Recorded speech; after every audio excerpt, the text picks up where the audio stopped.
This is OwlUp, where learning happens in minutes, not hours. For a deeper journey, explore all our courses at owlup.co. Now, let's dive in.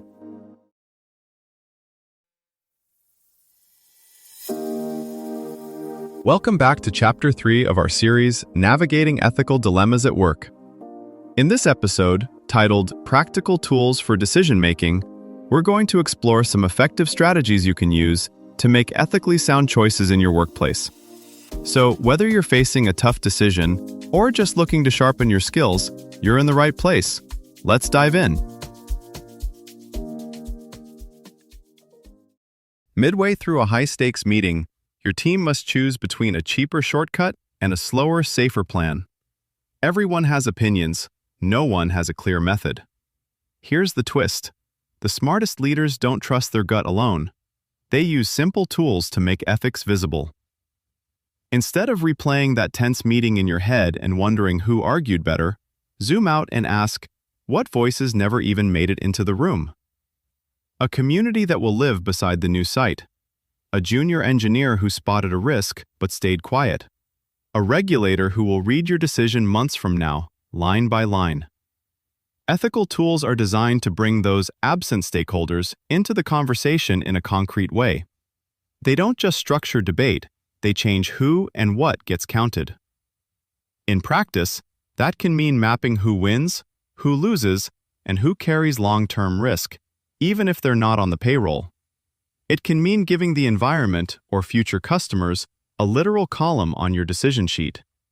As you'll see, these methods aren't about slowing you down. They're about making sure you're not moving fast in the wrong direction. Many organizations now hardwire these questions into their processes. The World Bank, for instance, expects 3 out of 4 major infrastructure projects to include a formal plan for hearing and tracking stakeholder concerns. Inside companies, ethicists borrow tools from engineering and finance, stakeholder maps, cost-benefit tables, decision trees, not to replace judgment, but to give it a sturdier frame. Done well, these tools don't just prevent scandals or lawsuits, they quietly shape everyday choices about pricing, product design, data use, and layoffs long before a crisis hits. Start with one concrete tool, a stakeholder map. Take a current decision, approving a new feature, choosing a supplier, restructuring a team, and force yourself to list every group touched by it. Not just customers and investors, but specific clusters, early adopter users, workers on night shifts, local competitors, regulators, families of employees. Next to each group, write 2 things, what they stand to gain and what they stand to risk. This sounds basic, but most teams never get past the first 3 obvious names. Now layer in a second tool, a simple ethical matrix. Across the top, keep those stakeholder groups. Down the side, choose 3 to 4 values that actually matter in your context, say safety, fairness, autonomy, and sustainability. In each cell, jot how a given option performs for that group on that value. You're not hunting for perfect numbers. You're forcing your team to say, out loud, option A is great for short-term profit, but weak on fairness for contractors. Or, option B slightly delays launch, but drastically improves safety for end users. Suddenly, disagreements stop being, you're too cautious, versus, you're too aggressive, and become, we're weighting safety and autonomy differently. Do we agree with that? Cost-benefit analysis often enters here, but modern versions go beyond pure dollars. You can assign qualitative scales or ranges, low, medium, high, for non-financial impacts, and then ask, if we had to defend these rankings to an external reviewer, where are we least confident? Those are the places bias likes to hide. This is also where techniques like shadow pricing come in, especially when policies affect health, environment, or time. Putting a defensible value on a commute hour or a pollution reduction doesn't magically settle the ethics, but it makes trade-offs visible enough to argue about honestly. Finally, link all this to a decision tree. Sketch out branches. If we choose option A and the risk materializes, then, including who bears which consequences and when, Attach your matrix insights to each branch.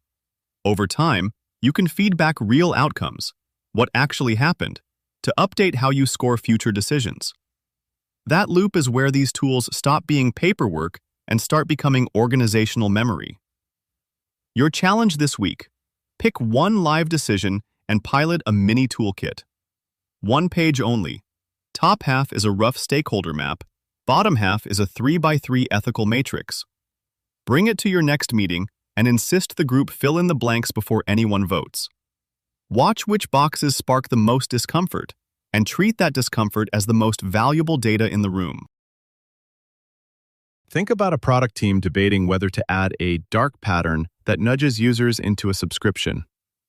Instead of arguing abstractions like user freedom versus revenue targets, they run a quick ethical matrix and see one stark pattern: short-term gains for quarterly numbers, long-term frustration for loyal users and support staff who handle complaints.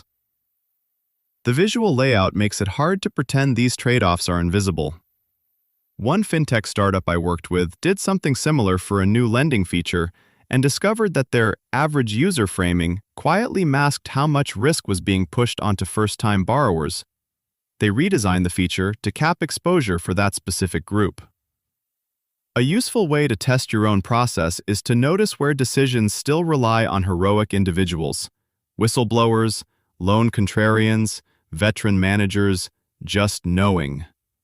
Systematic tools are less dramatic, but they turn those instincts into shared structure everyone can see, challenge, and improve. Soon, skipping these tools may be as unacceptable as skipping financial audits. As AI starts drafting options and surfacing patterns, your role shifts from decider to ethics editor, questioning hidden assumptions like a good fact-checker. Think of each choice as laying bricks in a long corridor.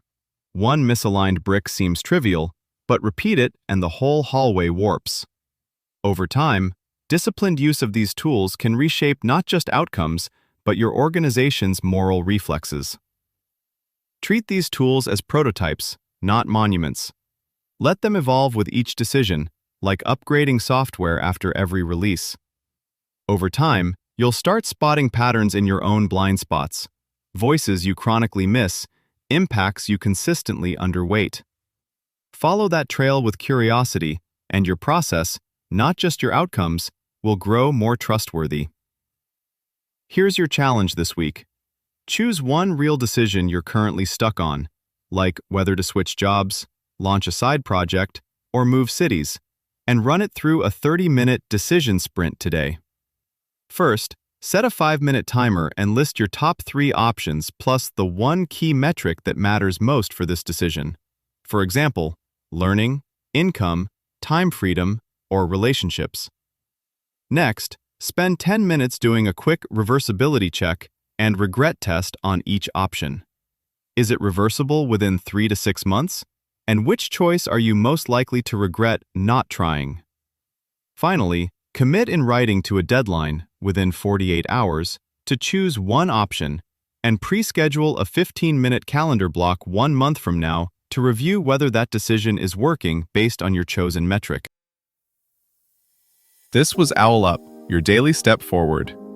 This series continues with more chapters on OwlUp.co. Visit OwlUp.co to access the complete course and continue your learning journey. See you there!